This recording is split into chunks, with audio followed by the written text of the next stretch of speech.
So today, I play as China in Vanilla Hearts of Iron 4, but in order to win, I read the greatest strategy for war ever written, The Art of War, by Sun Tzu, or Sun Tzu, as some people call him. I believe this will truly enhance my ability to play as China. I've never won as China before. I was kind of bad last time I played as them, like 9 months ago, so we'll see. Remember to like and subscribe if you end up enjoying and you want more stuff like this. But anyway, it's time. The Art of War by Sun Tzu. Laying plans. Sun Tzu said, "The art of war is of vital importance to the state. It is a matter of life and death, a road either to safety or to ruin. Hence, it is a subject of inquiry which can on no account be neglected." The art of war, then, is governed by 5 constant factors to be taken into account in one's deliberations when seeking to determine the conditions obtaining in the field. These are: first, the moral law; second, heaven; third, earth; fourth, the commander; and fifth, method and discipline. The moral law causes people to be in complete accord with their ruler, so that they will follow him regardless of their lives, undismayed by any danger. Heaven signifies night and day, cold and heat, time and seasons. Earth comprises distances, great and small, danger and security, open ground and narrow passes, the chances of life and death. The commander stands for these virtues of wisdom, sincerely, benevolence, courage, and strictness. By method and discipline are to be understood the marshalling of the army in its proper subdivisions, the graduations of rank among the officers, the maintenance of roads which by supplies may reach the army, and the control of military expenditure. These 5 heads should be familiar to every general. He who knows them all will be victorious. He who knows them not will fail. Therefore, in your deliberations, when you seek to determine the military conditions, let them be made the basis of a comparison in this wise. 1. Which of the 2 sovereigns is imbued with the moral law? Which of the 2 generals has most ability? 3. With whom lie the advantages derived from heaven and earth? 4. On which side is discipline most rigorously enforced? 5. Which army is stronger? 6. On which side are officers and men more highly trained? 7. In which army is there the greater constancy, both in reward and punishment? By the means of these 7 considerations, I can forecast victory or defeat. The general that hearkens to my counsel and acts upon it will conquer. Let such a one be retained in command. The general that hearkens not to my counsel nor acts upon it will suffer defeat. Let such a one be dismissed. While hearing the profits of my counsel, avail yourself also of any helpful circumstances over and beyond the ordinary rules. According as circumstances are favorable, one should modify one's plans. All warfare is based on deception. Hence, when able to attack, we must seem unable. When using our forces, we must seem inactive. When we are near, we must make the enemy believe we are far away. When far away, we must make him believe we are near. Hold our baits to entice the enemy, feign disorder, and crush him. If he is secure at all points, be prepared for them. If he is in superior strength, evade him. If your opponent is of temper, seek to irritate him. Pretend to be weak, that he may grow arrogant. If he is taking the ease, give him no rest. If his forces are united, separate them. Attack him where he is unprepared. Appear where you are not expected. These military devices, leading to victory, must not be divulged beforehand. Now the general who wins a battle makes many calculations in his temple, ere the battle is fought. The general who loses a battle makes few calculations beforehand. Thus do many calculations lead to victory, and few calculations to defeat. How much more no calculation at all? It is by attention to this point, and I can foresee who is likely to win or lose. 2.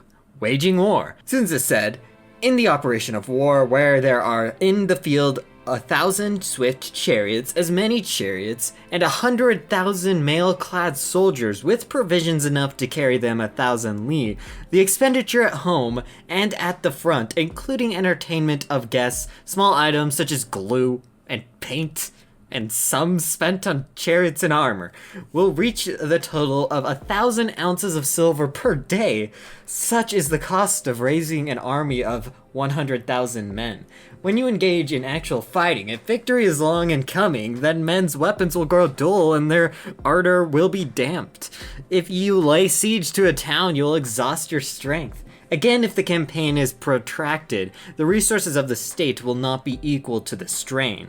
Now, when your weapons are dueled, your ardor damped, your strength exhausted, and your treasure spent, other chieftains will spring up to take advantage of your extremity.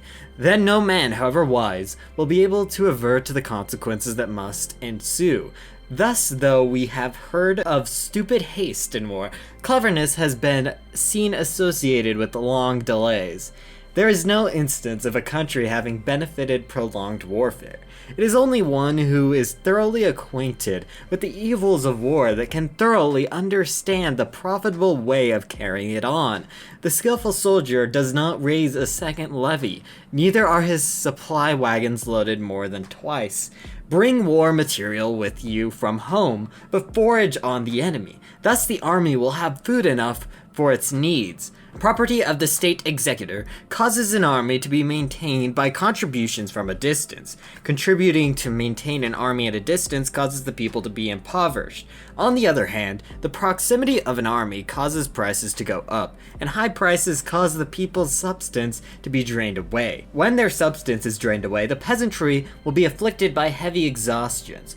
With this loss of substance and exhaustion of strength, the homes of the people will be stripped bare, and 3/10 of their income will be dissipated, while government expenses for broken chariots, worn down horses, breastplates and helmets, bows and arrows, spears and shields, protective mantles, draught oxen, and heavy wagons will amount to 4/10 of its total revenue. Understand? Hence a wise general makes a point of foraging on the enemy. 1 cartload of the enemy's provisions is equivalent to 20 of one's own, and likewise a single pinsel of provender is equivalent to 20 from one's own store. Simple, right? Now, in order to kill the enemy, our men must be roused to anger, that they may be advantaged from defeating the enemy. They must have their rewards. Therefore, in chariot fighting, when 10 or more chariots have been taken, those should be rewarded who took the first. Our own flag should be substituted for those of the enemies, and the chariots mingled and used in conjunction with ours. The captured soldiers should be kindly treated and kept. This is called using the conquered foe to augment one's own strength. In war, then, let your great objective be victory, not lengthy campaigns. Thus, it may be known that the leader of armies is the arbiter of the people's fate, the man on whom it depends whether the nation shall be in peace or in peril. 3. Attack by stratagem. Sun Tzu said, "In the practical art of war, the best thing of all is to take the enemy's country whole and intact. To shatter and destroy it is not good. So too, it is better to recapture an army entire than to destroy it. To capture a regiment, a detachment, or a company entire rather than to destroy them. Hence, to fight and conquer in all your battles is not supreme excellence. Supreme excellence consists in breaking the enemy's resistance without fighting. Thus, the highest form of generalship is to balk the enemy's plans. The next best is to prevent the junction of the enemy's forces. The next in order to attack the enemy's army in the field, and the worst policy of all is to besiege walled cities. The rule is not to besiege walled cities if it can possibly be avoided. The preparation of mantlets, movable shelters, and various implements of war will take up to 3 whole months, and piling up of mounds over against the walls will take 3 months more. The general, unable to control his irritation, will launch his men to the assault like swarming ants, and the result that 1/3 of his men are slain, while the town still remains untaken. Such are the disastrous effects of a siege. Therefore, the skillful leader subdues the enemy's troops without any fighting. He captures their cities without laying siege to them. He overthrows their kingdom without lengthy operations in the field. With his forces intact, he will dispute the mastery of the empire, and thus, without losing a man, his triumph will be complete. This is the method of attacking by stratagem.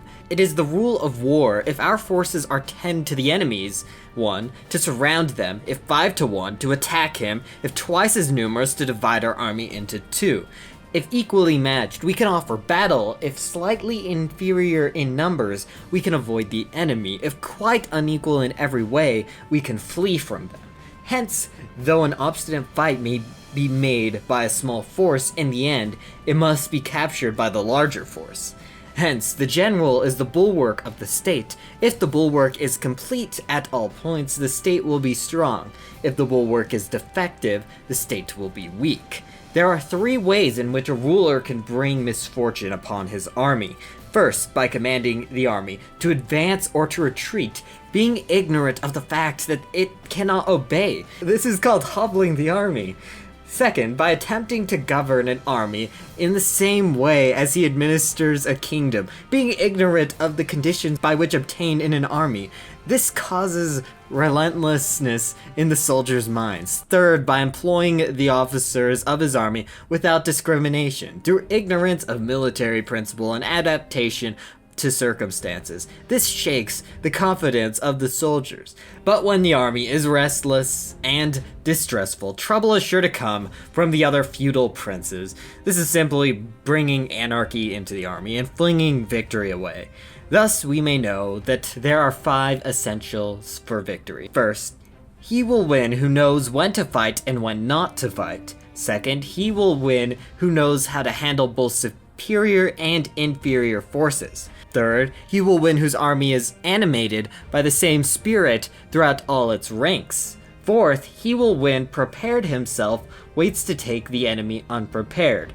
Fifth, he will win who has military capacity and is not interfered with by the sovereign. Hence the saying, if you know the enemy and know yourself, you need not fear the result of 100 battles. If you know yourself, but not the enemy, for every victory gained you will also suffer a defeat. If you know neither the enemy nor yourself, you will succumb in every battle.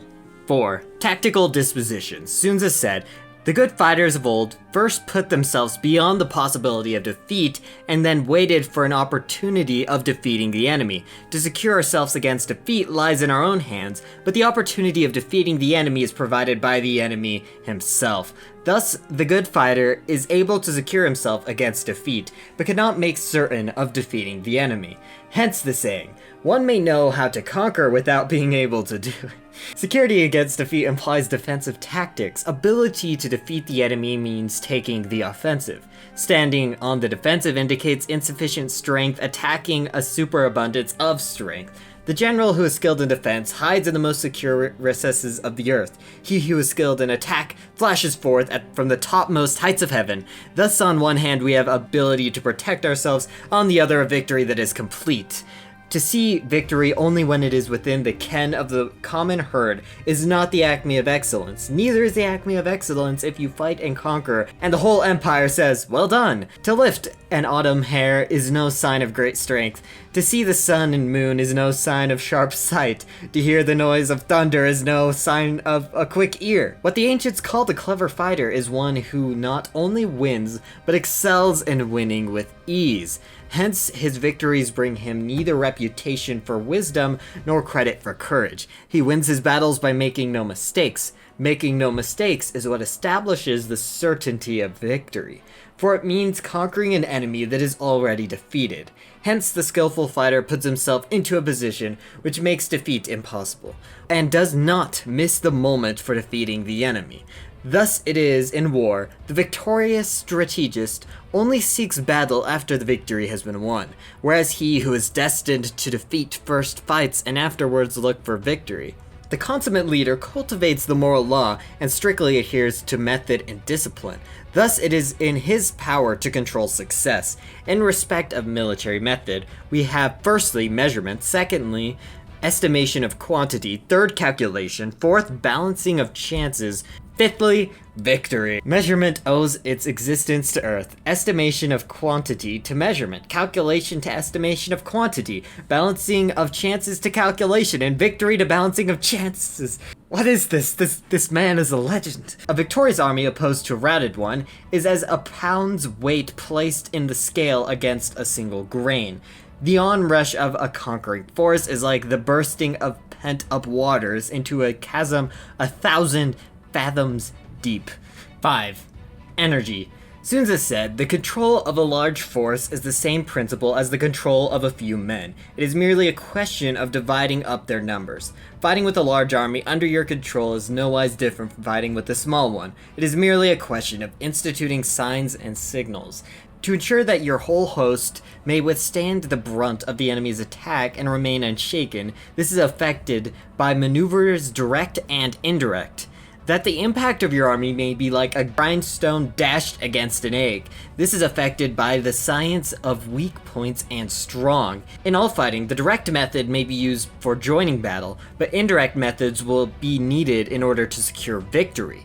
Indirect tactics efficiently applied are inexhaustible as heaven and earth, unending as the flow of rivers and streams. Like the sun and moon, they end but to begin anew. Like the 4 seasons, they pass away to return once more. There are not more than 5 musical notes. Wait, let's just move on past that part. Yet the combinations of these 5 give rise to more melodies than can ever be heard. There are not more than 5 primary colors. I don't know about that one either, but let's move on. Yet in combination, they produce more hues than can ever be seen. Okay, we get the point though. Yeah, it's okay. There are not more than 5 cardinal tastes.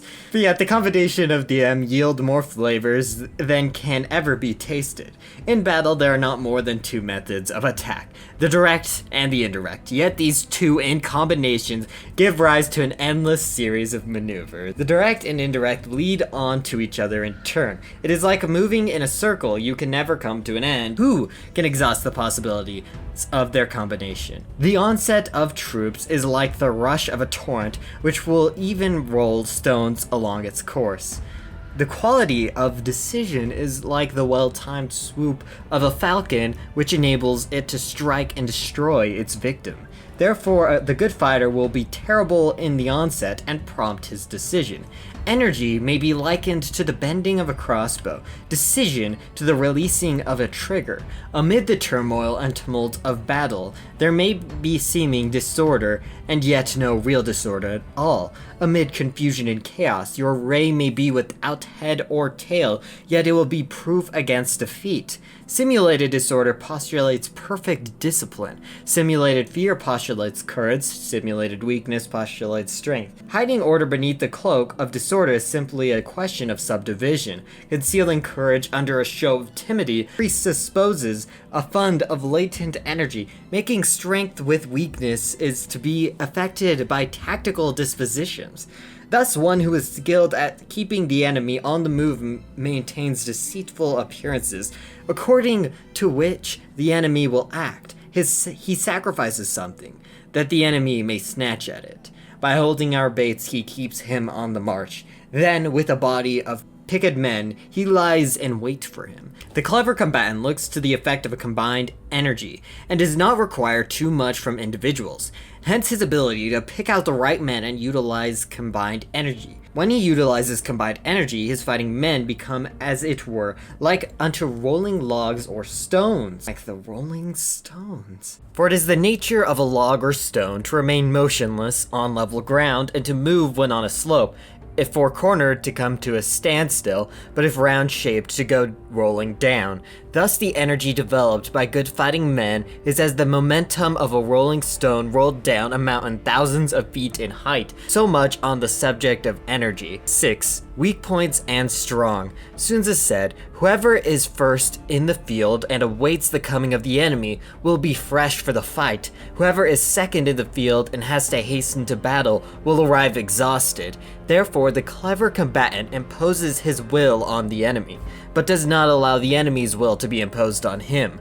By holding out advantages to him, he can cause the enemy to approach of his own accord, or by inflicting damage, he can make it impossible for the enemy to draw near. If the enemy is taking his ease, he can harass him. If well supplied with food, he can starve him out. If quietly encamped, he can force him to move. Appear at points which the enemy must hasten to defend. March swiftly to places where you are not expected. An army can march great distances without distress, if it marches through country where the enemy is not. You can be sure of succeeding in your attacks if you only attack places which are undefended. You can ensure the safety of your defense if you only hold positions that cannot be attacked. Hence the general is skillful in attack, whose opponent does not know what to defend, and he is skillful in defense, whose opponent does not know what to attack. O divine art of subtlety and secrecy, through you we learn to be invisible, through you inaudible, and hence we can hold the enemy's fate in our hands. You may advance and be absolutely irresistible if you make for the enemy's weak points. You may retire and be safe from pursuit if your movements are more rapid than those of the enemy. If we wish to fight, the enemy can be forced to an engagement even though he shall be sheltered behind a high rampart and deep ditch. All we need to do is attack some other place that he will be obliged to relieve. If we do not wish to fight, we can prevent the enemy from engaging us even though the lines of our encampment be merely traced out on the ground. All we need do is throw something odd and uncountable in his way. By discovering the enemy's dispositions and remaining invisible ourselves, we can keep our forces concentrated while the enemy's must be divided. We can form a single united body while the enemy must split up into fractions. Hence there will be a whole pitted against separate parts of the whole, which means that we shall be many places to the enemy's few, and if we are able thus to attack an inferior force with a superior one, our opponent will be in dire straits. The spot where we intend to fight must not be made known, for the enemy will have time to prepare against a possible attack at several different points, and his forces being thus distributed in many directions, the number we shall have to fight at any given point will be proportionally few. For should the enemy strengthen his van, he will weaken his rear. Should he strengthen his rear, he will weaken his van. Should he strengthen his left, he will weaken his right. Should he strengthen his right, he will weaken his left. If we send reinforcements everywhere, he will everywhere be weak. Numerical weakness comes from having to prepare against possible attacks. Numerical strength from compelling our adversary to make preparations against us. Knowing the place and time of the coming battle, we may concentrate from the greatest distances in order to fight. But if neither time nor place be known, then the left wing will be impotent to succor the right equally impotent to succor the left, the van unable to relieve the rear to support the van. How much more so if the furthest positions of the army are anything under 100 li apart, and even nearest are separated by several. Though according to my estimate, the soldiers of you exceed our own in number, that shall advantage them nothing in the matter of victory. I say then that victory can be achieved. Though the enemy be stronger in numbers, we may prevent him from fighting. Scheme so as to discover his plans and the likelihood of their success. Rouse him and learn the principle of his activity or inactivity. Force him to reveal himself so that we can find his vulnerable spots. Carefully compare the opposing army with your own so that you may know where strength is superabundant and where it is deficient. In making tactical dispositions, the highest pitch you can attain is to conceal them. Conceal your dispositions and you will be safe from the prying of the subtlest spies, from the machinations of the wisest brains, how victory may be produced from them out of the enemy's own tactics. That is what the multitude cannot comprehend. All men can see the tactics whereby I conquer, but what none can see is the strategy out of which victory is involved. Do not repeat the tactics which have gained you one victory, but let your methods be regulated by the infinite variety of circumstances. Military tactics are like unto water, for water in its natural course runs away from high places and hastens downwards. So in war, the way is to avoid what is strong and strike at what is weak. Water shapes its course according to the nature of the ground over which it flows. A soldier works out his victory in relation to the foe whom he is facing. Therefore, just as water retains no constant shape, so in warfare, there are no constant conditions. He who can modify his tactics in relation to his opponents and thereby succeed in winning may be called a heaven-born captain. The 5 elements, water, fire, wood, metal, earth, are not always equally predominant. The 4 seasons may make way for each other in turn. There are short days and long. The moon has its periods of waning and waxing. Okay, and we finally got to Japan offering peace, and I don't think we'll be able to naval invade them, at least for now, and we can always stop the war for a while and rebuild our economy. So the war has been won. They'll release Korea, and I believe we get everything else. Well, sorry for the meme video. Well, I guess it's good if you enjoy The Art of War. This was the best day ever for you, most likely. But I'll probably continue reading the second half of the book and finishing this China, I don't know what it's gonna be, China World Conquest or something. I don't really know at this point. We'll see. If you enjoyed, remember to like and subscribe, and see you guys next time.